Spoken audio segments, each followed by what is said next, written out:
on this for a minute and then I will jump out of this. USA Cricket's, you know, growing, oh, I don't know, plan is they divided up the country into 6 zones. Okay. So not even each state, 6 zones for the entire country. And one person, volunteer not paid, is to develop cricket in that sixth of the country. I just humor me for a minute. Statistically, what is the success rate going to look like? Just what do you think? I'm just trying to do the maths of that's like each person is responsible for more than 50 million people. Something, yeah. I don't know how many people even live here, but that's yeah. And so, and again, I know, like, sing the praises of Jamie Harrison, and Jamie Paul Lloyd went to USA Cricket and said, "Look at this. You know, look at the rest of the nations, like Australia, states and territories. Um, you know, and even though because I was there, and it's like, oh, Cricket ACT, Cricket Victoria, um, Cricket New South Wales, and they have their own organizations, but then they still report to Cricket Australia. Like they can't just go up and make up their own rules or anything. And so they were promoting that type of system to USA Cricket. And they're like, yeah, nah, we're just gonna shelf that idea. And I mean, they went through and just like organized and everything so that like there was no question on how it would run, officers, blah blah. They're like, nah. And that was it. Like the end of the discussion, like to the point that it cannot be brought up again.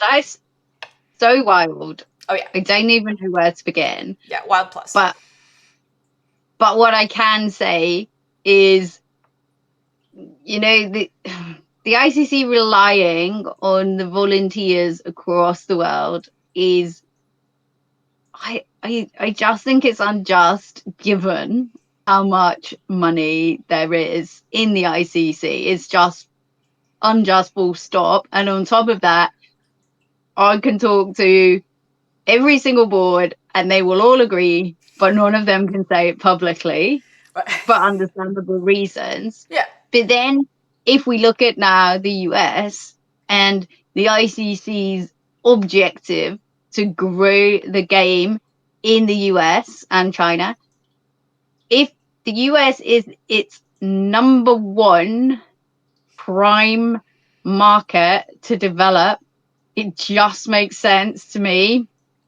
who's really coming at this from the outside to look at it on a state by state basis. I mean, crazy, isn't it? It it's makes so sense. crazy. And if there's no open conversation, then you sort of feel maybe an alternative approach has to happen Well, and outside of the ICC. well, yeah. So someone there was I know it was like a Facebook discussion. I know, pick one, and someone offered the fact it's like, well, you know, not everything runs by state. You know, that was the argument for dividing it into zones because not everything is state. Mm. And so I said, just coming from an educator point of view, it's like, look, if eventually the idea is schools run on schools run by state. And you and I have talked Mm. about, you know, just the different state things. So even like I'm a certified teacher in the state of Illinois, Ohio will not take my credentials. Like if I want to teach in Ohio, I have to recertify in all of the subjects that I've certified. 7 hours north, I can teach, it's fine. I cross this imaginary line, it's like poof, they don't exist.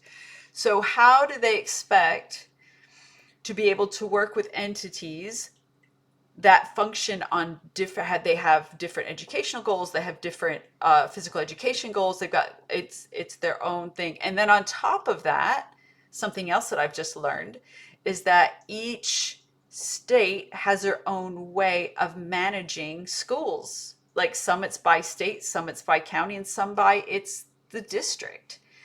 So I think it's irresponsible to say that, oh, well, some things don't work stateside, when if you're trying to grow a game and if you need to grow it from the bottom up, you've got to work with the established organizations, and that is state.